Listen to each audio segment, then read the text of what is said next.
KUAM News Headlines is presented by Calvo's Insurance, a legacy of trust, serving Micronesia since 1938. Matson, wishing you a safe, healthy, and joyous holiday season. Cars Plus Hyundai, home of the Kona electric vehicle, an electric heart with an SUV soul. Test drive yours today at Cars Plus. McDonald's of Guam, I'm Loving It, and King's Restaurant, serving your local breakfast, lunch, and dinner favorites for over 45 years.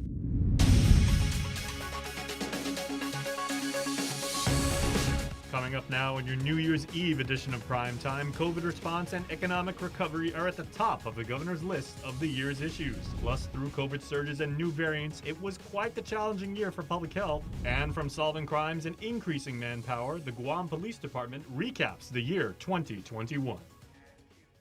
Hafa everybody. I'm Jason Salas. Almost Happy New Year. Thanks so much for tuning in, and a special Hafa to all of you joining on Facebook Live. These are tonight's top stories. Well, it is no surprise, my friends, that the top issue for the Leon Guerrero-Tenorio administration in 2021 continued to be addressing the COVID pandemic.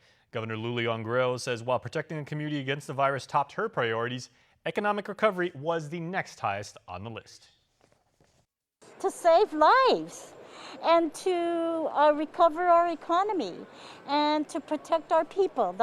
Those were my top issues. And to make sure that we try to get back to some normalcy, right?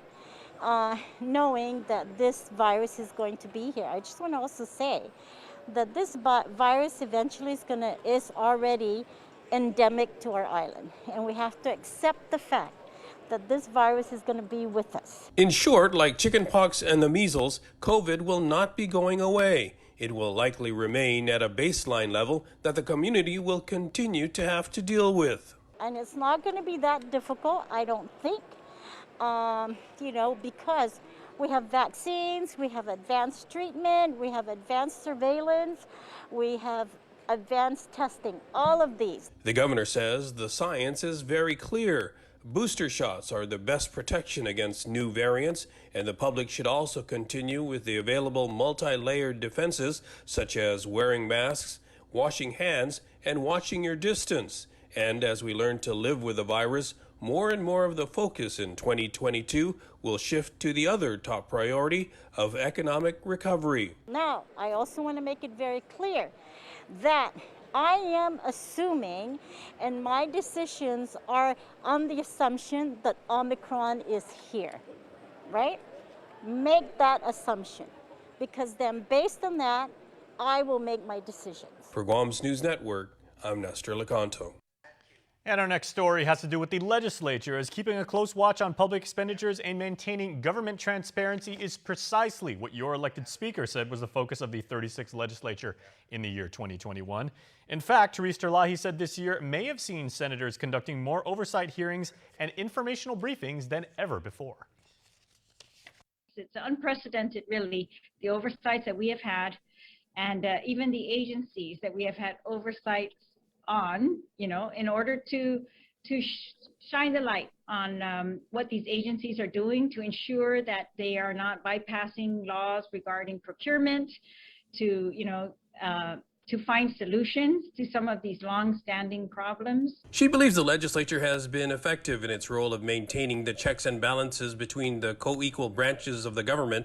In particular, during the pandemic, they've tried to stay on top of how the administration is spending federal assistance, including the governor's discretionary American Rescue Plan funding. So individually and as a group, I think we've been very effective at steering the conversation as to use of ARP funds, right? Ensuring that, or putting in our urging as to where these will be used and how these can transform lives and transform Guam, permanently if used properly. The primary functions of the legislative body are to control the government's purse strings and to pass a budget. That's another area the speaker believes this legislature has been successful. In the past, many legislatures operated in deficit, right? They said it was okay to overspend, to spend more than you reasonably could bring in.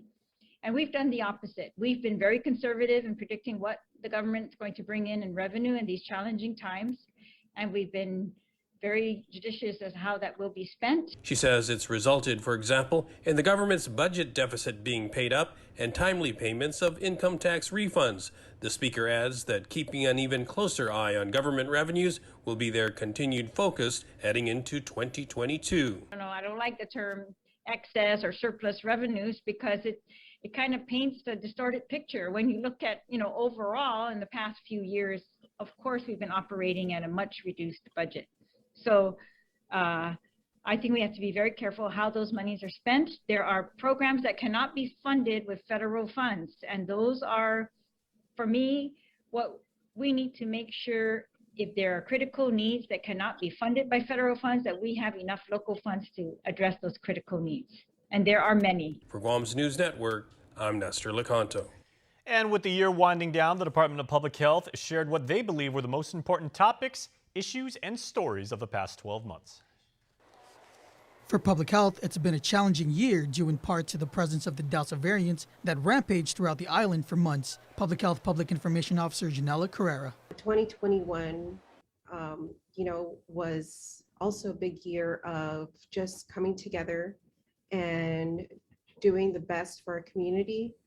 And also, we saw the big surge with Delta, and then coming together as a community, as a public health agency, and seeing all of the people come together and pull through, especially coming out of the Delta surge.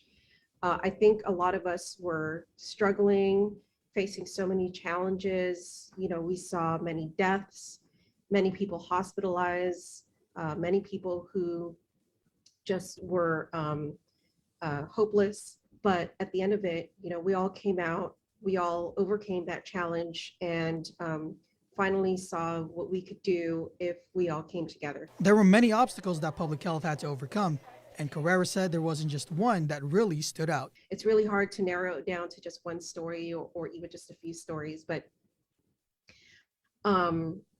it's really when we set our goals for 2021 and we were able to reach them.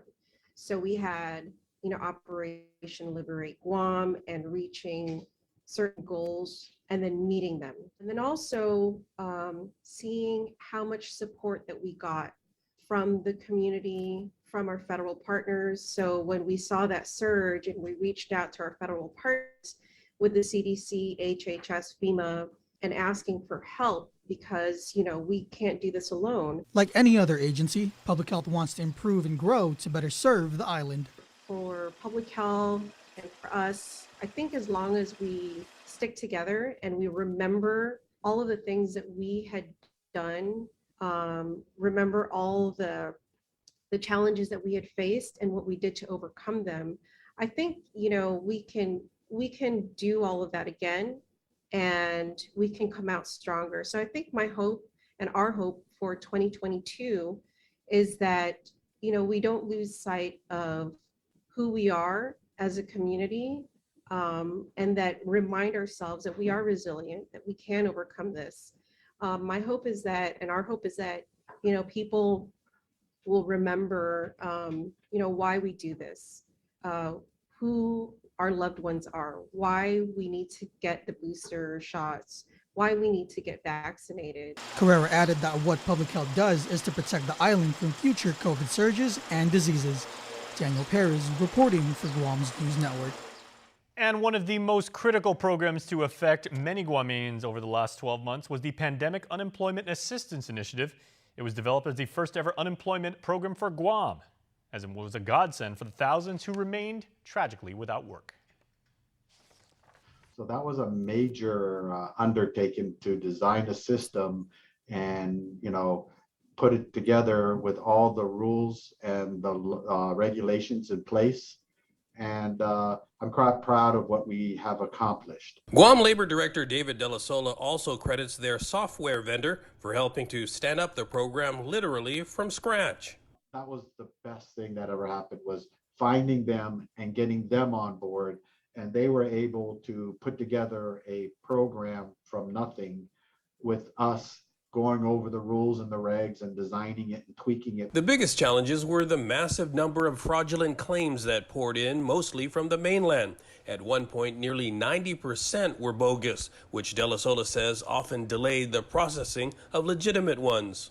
Out of that 135,000, 110,000 were considered fraud or disqualified, or 1,700,000 weekly claims were deemed fraud. So that just kind of gives you an idea of the 135,000 total claims filed, 110 were fraud, and how much work it went into. So out of those 135,000, about 25,000 claims were paid out. Those were, cleaned, and paid, of which 1,400,000 weekly claims were paid, for a total of $808 million went out in the economy over the year and a half. GovGuam also benefited, taking in more than $67 million in income taxes right off the top, and GDOL also got another $8 million to run the program. The most unpleasant side of this whole thing, other than the fraud, was the overpayments. So out of $808 million, we had 3.8% overpayment, or $31 million in total overpayments. That is phenomenally low. In the States, they go anywhere from 20+%. Some claimants have already come forward and returned the overpayments, but there's still about $23 million to go. De La Sola says they're waiting for guidance from the U.S. Labor Department because, unlike Rev and Tax, GDOL has no mechanism in place for collections. I tried to help our people as much as possible and waive them.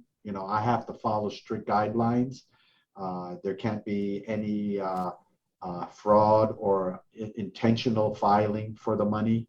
And you had to show financial hardships along with a whole litany of other things.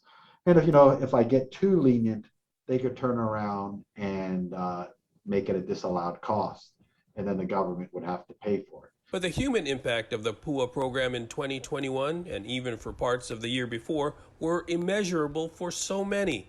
It provided a lifeline for those families whose breadwinners lost their jobs. A single PUA recipient got between $50,000 to $60,000 if they were affected throughout the whole program. That equated to like $16 an hour if they were working full time. That was more money than a lot of people were making. And so it created some challenges, but it was at a time when people needed it to help them survive and to have some kind of normalcy. For Guam's News Network, I'm Nestor Lecanto.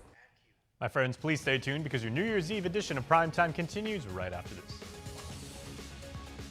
Half a day. This is Governor Lou Leon Guerrero. If you're struggling to pay rent and utilities because of the pandemic, your government can help. Our Emergency Rental Assistance Program provides direct relief to you. To date, over $6.9 million has helped over 1,500 households. Apply online at eoa.guam.gov or call the Department of Administration's Emergency Rental Assistance Program at 671-638-4518 or 19. The holidays are here, and you know what that means. Time to gather with family and friends, dress up our homes, and explore the Christmas season in paradise. Why not share these moments for a chance to win $100 in cash? Log on to visitguam.com/Instaguam today to participate in the Guam Visitors Bureau's #InstaGuam photo and video contest. A winner will be chosen every week, so share your best holiday moments now and win. Brought to you by GVB, making Guam a better place to live, work, and visit. Hafaday, this is Congressman Nicholas. If you are a small business, you may be interested in a federal program called the State Small Business Credit Initiative. This program can provide federal funds to match equity investments into your company or help you get lower interest rates at local banks. To find out more on how this program can help your small business, please contact your Guam Congressional Office at 475-6453 or at michael.sanicholas@mail.house.gov. This ad was paid for with official funds from the Office of Congressman Michael F.Q. San Nicolas. Taco Bell is so good and so cheap. I know, right? I wonder why. What if they know we're broke? What if they're trying to be the good guys? Ah. Thanks, Taco Bell! Let us know what's up on our KUAM News WhatsApp tip line at 671-727-0094. Share information about what's happening in your town, on Guam or the CNMI, and what you want us to know. Reach us on WhatsApp at 671-727-0094. Welcome back, everybody. Of course, it was quite the difficult year this past year for the Guam Department of Education, or at least that's how the head of the island's largest public sector agency breaks it down. Guam Department of Education Superintendent John Fernandez described 2021 as a tough year for GDOE. I hate to say that, 2021 was just terrible in its entirety. I mean, it was definitely a challenge. Fernandez shared the top stories for GDOE in 2021, starting with maximizing federal funding while supporting students in education at a distance. 2021 was where we started to have hope that we could emerge from the pandemic after the wave of that first wave subsided. So as you know, I think we were very resourceful in trying to utilize our local and our federal resources as much as possible to not only improve safety at our school facilities, but also to try to support distance learning. About 28,000 GDOE students were welcomed back in January to classes either online, in person, or via hard copy learning materials. We did our best to try to offer all students an opportunity to participate in one of three models of learning, either online. We were open face-to-face, beginning in January 2021. We were also doing hard copy. And so we did our best to try to meet the challenges and the needs of that particular time frame. In August, GDOE saw the student population decrease by about 2,000 students when the department welcomed approximately 92% of the students to the new school year for in-person learning, while the remaining 8% were online. We really started off the school year optimistic. As you remember, in August, we had all the safety protocols in place. We had worked with families and with our stakeholders throughout that time in multiple Zoom meetings to let them know what to expect. And so August was our first test period. And then, as you recall, once we started, it also coincided with the start of the Delta variant wave. So while we were hopeful about this school year, as you know, September we were shut down for the most part. All public and private schools were shut down by order of the governor. But the shutdown in September kind of threw a wrench into that plan. And so since then, we've been again rebuilding the confidence of our parents and our students. Then some 24,000 students returned to campuses full-time in late November after meeting with teachers 2 to 3 days a week for nearly 3 months. We were operating in cohorts, for those first several weeks.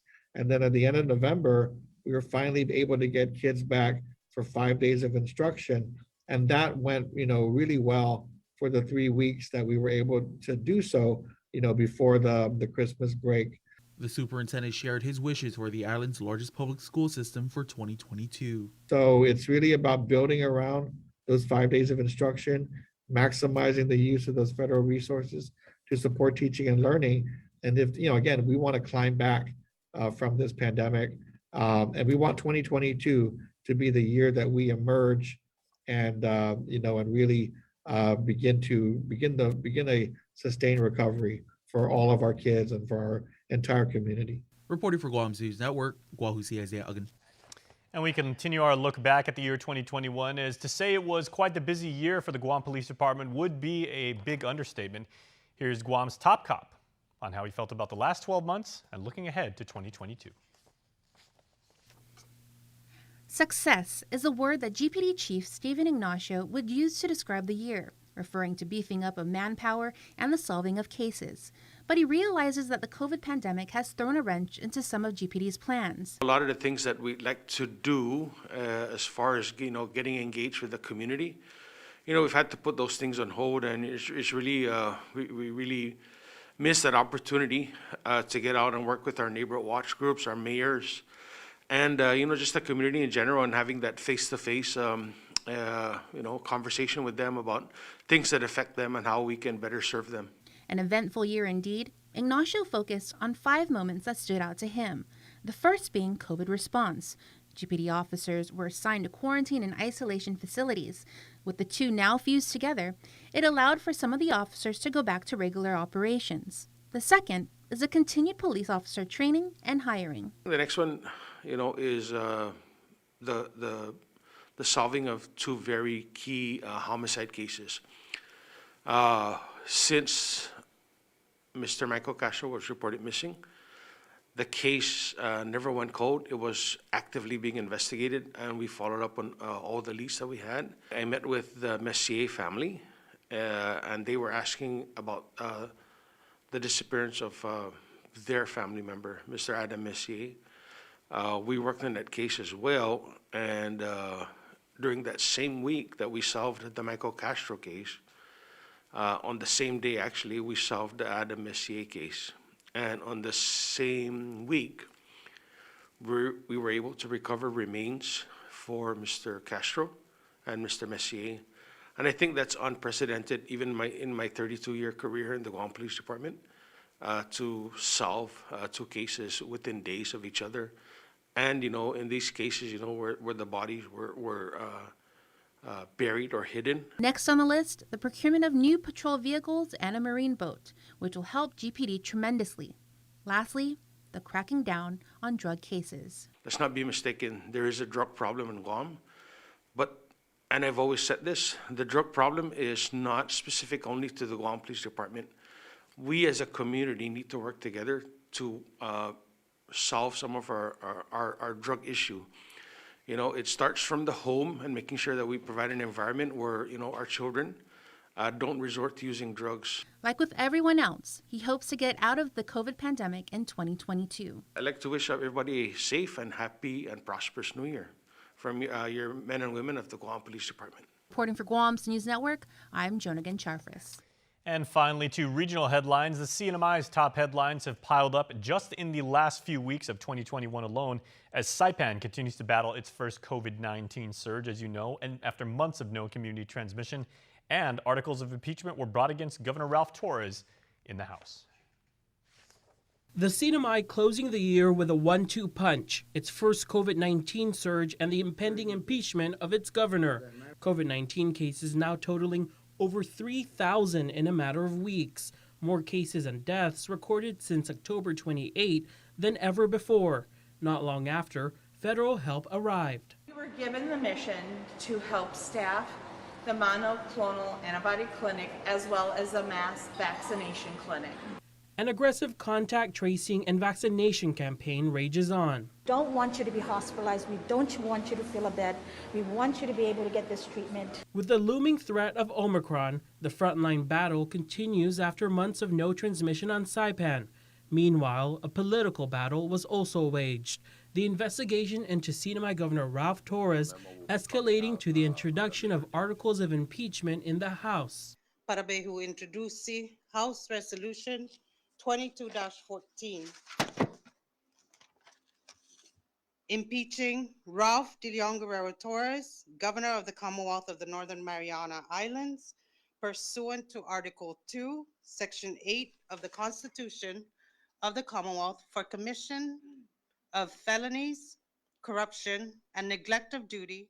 Governor Torres maintains his innocence and isn't backing down, already commenting on the likelihood of a trial in the Senate after failing to appear before a legislative committee that later held him in contempt, a historic first in NMI history. I do this to protect not only the rights as governor, but to protect the institution of governor under the Constitution, and thus protect future governors from arbitrary overreach by future legislatures.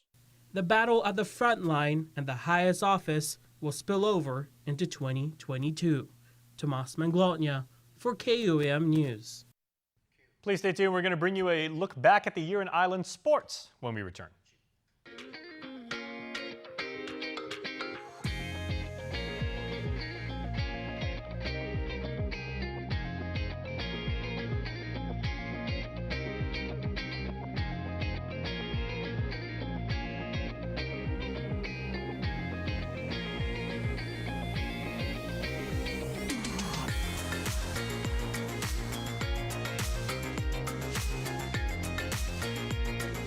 your community calendars. Brought to you by Taco Bell. Whether it's your first meal or your fourth meal, we've got you covered. Taco Bell. Live Más. Don't need a work break, keep the smile on your face. The moments you can't replace, and I'll be around. Whoa, you can count on me. You can count on me for life. Wherever life takes you, we're always here for you. Calvo's Insurance. Count on us for life.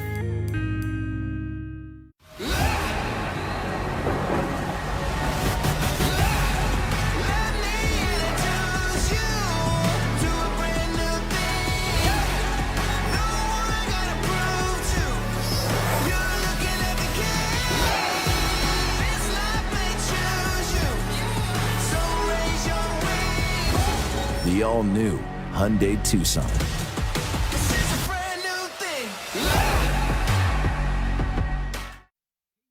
Sports is brought to you by Docomo Pacific. Better together.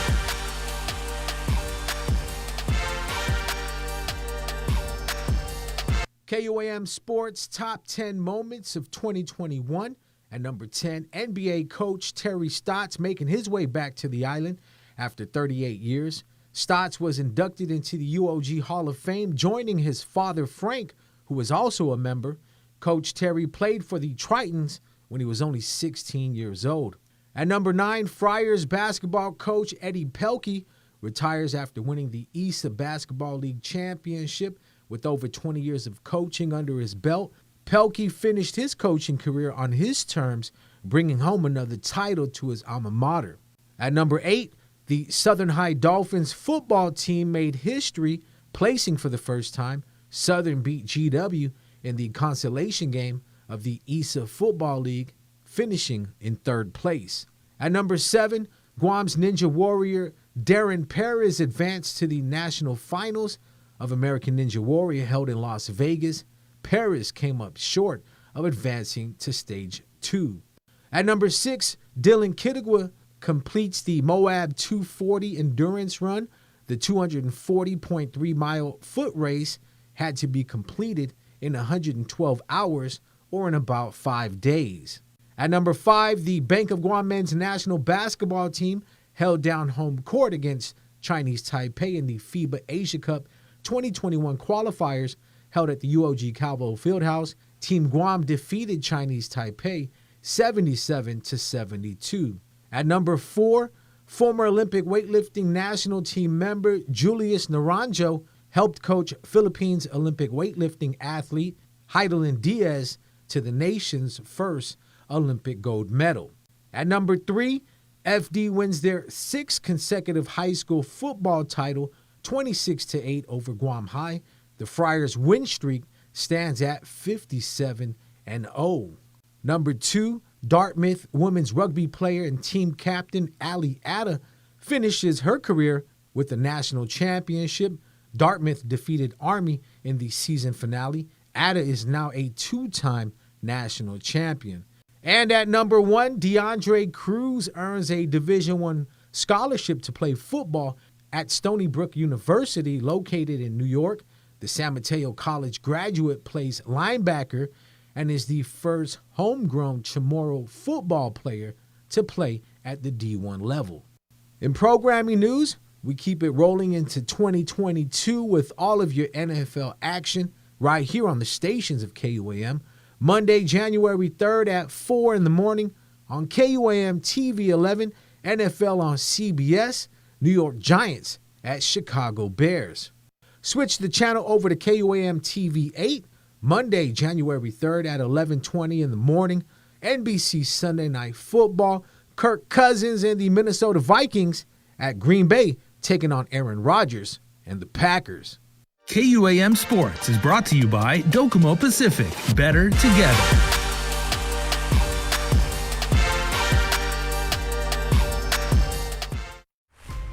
Building on the past, we at Docomo Pacific Business believe in helping businesses move forward and together, changing the way we get things done to make you and your company reach your highest potential. Trust in our commitment to bring you the best solutions for all your business goals. We are Docomo Pacific Business. Let's work better together. Mobile Smiles just got bigger and better. Get more Smiles points for every gallon of fuel you purchase. Or get more miles with United Mileage